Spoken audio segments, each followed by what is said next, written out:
আপনারা কিভাবে চেক করবেন যে আপনার ভোটার তালিকায় যে লিস্ট বেরিয়েছে সেখানে অ্যাডজুডিকেশন সিলটা দেওয়া রয়েছে?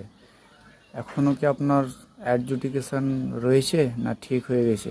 আপনি কিভাবে চেক করবেন চলুন আজকে এই ভিডিওতে দেখিয়ে দিই। চলুন আমার মোবাইল স্ক্রিনে গুগল ক্রোম ব্রাউজার ওপেন করে নিতে হবে। এখানে এসে ন্যাশনাল ভোটার সার্ভিস পোর্টাল মানে এনভিএসপি সার্চ করবেন। ভোটার্সে গিয়ে ক্লিক করবেন এবং ভোটার্সে ক্লিক করার পরে একটু ওয়েট করবেন। ওয়েট করার পরে আপনারা দেখতে পাবেন এরকম একটা ইন্টারফেস খুলে যাবে। নিচে দেখতে পাচ্ছেন search your name in voter list, মানে এই অপশানটাতে আপনাকে ক্লিক করতে হবে। তো এখানে সিম্পলি ক্লিক করে দেন। ক্লিক করার পরে আপনাদের এখানে স্টেট চুজ করে নিতে হবে। যেহেতু আমরা ওয়েস্ট বেঙ্গলে থাকি, ওয়েস্ট বেঙ্গল এখানে দিয়ে দিতে হবে ইপিক নম্বর। ইপিক নম্বর দেওয়ার পরে এখানে ক্যাপচার ফিল করতে হবে। ক্যাপচার দেখে দেখে ফিল করবেন, ক্যাপচার ভুল হলে কিন্তু হবে না।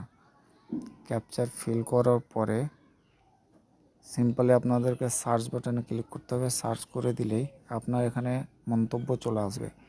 যেমনটা এই ভোটারের কেসে কী রয়েছে, ইলেক্টরস ইজ আন্ডার অ্যাডজুডিকেশন।